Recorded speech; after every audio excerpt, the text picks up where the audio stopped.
অবৈধভাবে red ক্রিসেন্টের managing board ভেঙে fascist হাসিনার ঘনিষ্ঠদের সম্মানে নতুন বোর্ড গঠনের ষড়যন্ত্র।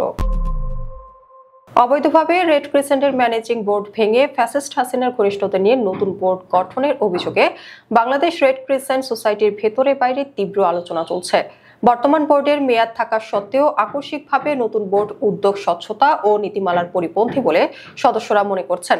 প্রস্তাবিত কয়েকজনের বিরুদ্ধে আগের অনিয়ম, রাজনৈতিক ঘনিষ্ঠতা, স্বজনপ্রীতি ও আর্থিক লেনদেনের অভিযোগ থাকায় উদ্বেগ বাড়ছে। জানা গেছে, আগে পদত্যাগ করা কিছু সাবেক সদস্যকেও ফের আনার চেষ্টা হচ্ছে। অধিকাংশ সদস্য মনে করছেন, বিতর্কিত ও পদত্যাগকারী ব্যক্তিদের ফের যুক্ত করা হলে প্রতিষ্ঠানটি বড় সংকটে পড়বে। সূত্রমতে, বর্তমান বোর্ড বৈধ থাকা সত্ত্বেও অন্যায়ভাবে তা ভেঙে দিয়ে দুর্নীতি ও অর্থের বিনিময়ে শেখ হাসিনার ঘনিষ্ঠ কয়েকজনকে এনে নতুন বোর্ড বানানোর চক্রান্ত চলছে। স্বাস্থ্য উপদেষ্টা নূরজাহান বেগমের ইচ্ছাতেই এই কাজ হচ্ছে। তার এক বান্ধবী, যিনি অতীতে বোর্ডে ছিলেন ও বিতর্কে জড়িয়ে পদত্যাগ করেছিলেন, এতেও যুক্ত আছেন। অভিযোগ আছে, ফ্যাসিস্ট ঘরানার লোকদের নিয়ে বোর্ড গঠনের কাজ অনেক দূর এগিয়েছে এবং এ নিয়ে বড় অঙ্কের অর্থ লেনদেনও শেষ হয়েছে।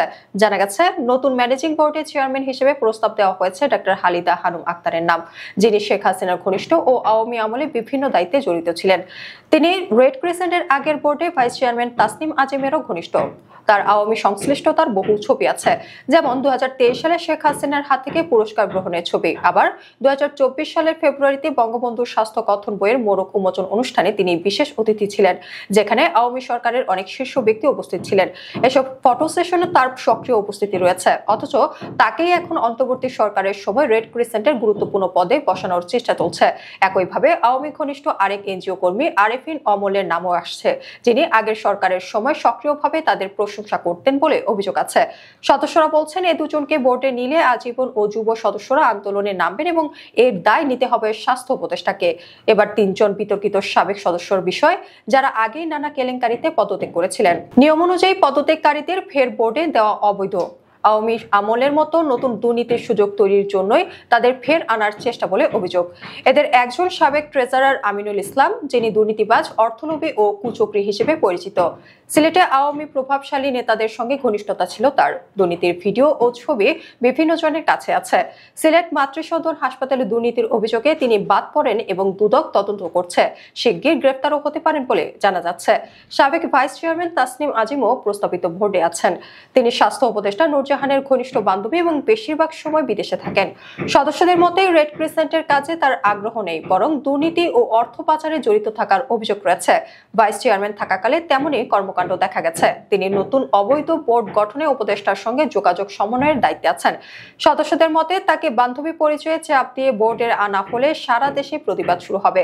আরেকজন তানিম আহমেদ শাওন, বয়সে তরুণ, তবে স্বাস্থ্য উপদেষ্টার ব্যক্তিগত মামলার ফাইল বহনের পুরস্কার হিসেবে আগে বোর্ডে ঢুকেছিলেন।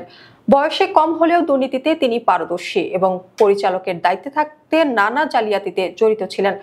এসব কারণে তাকে পদত্যাগ করতে হয়। তাকে ফের আনার চেষ্টা হলে উপদেষ্টার সঙ্গে তার সম্পর্কের নানা ছবি তথ্য প্রকাশ্যে চলে আসবে বলে সংশ্লিষ্টরা সতর্ক করেছেন। এসব কারণে রেড ক্রিসেন্টের সদস্যরা পরিষ্কারভাবে বলেছেন, বোর্ড পুনর্গঠন দরকার হলে তা হতে হবে স্বচ্ছ, নীতিনিষ্ঠ ও নিরপেক্ষভাবে। অন্যথায় তারা আন্দোলন, বিক্ষোভ ও সংবাদ সম্মেলন সহ কঠোর কর্মসূচিতে যেতে বাধ্য হবেন। তাদের মতে, মানবিক সংস্থা পরিচালনায় ব্যক্তির স্বার্থ নয়, যোগ্যতা ও অভিজ্ঞতাই প্রধান হওয়া উচিত। দেশ ও জাতির স্বার্থে রেড ক্রিসেন্টকে স্বেচ্ছাচারিতা ও দুর্নীতির চক্রান্ত থেকে রক্ষা করার আহ্বান জানিয়েছেন তারা।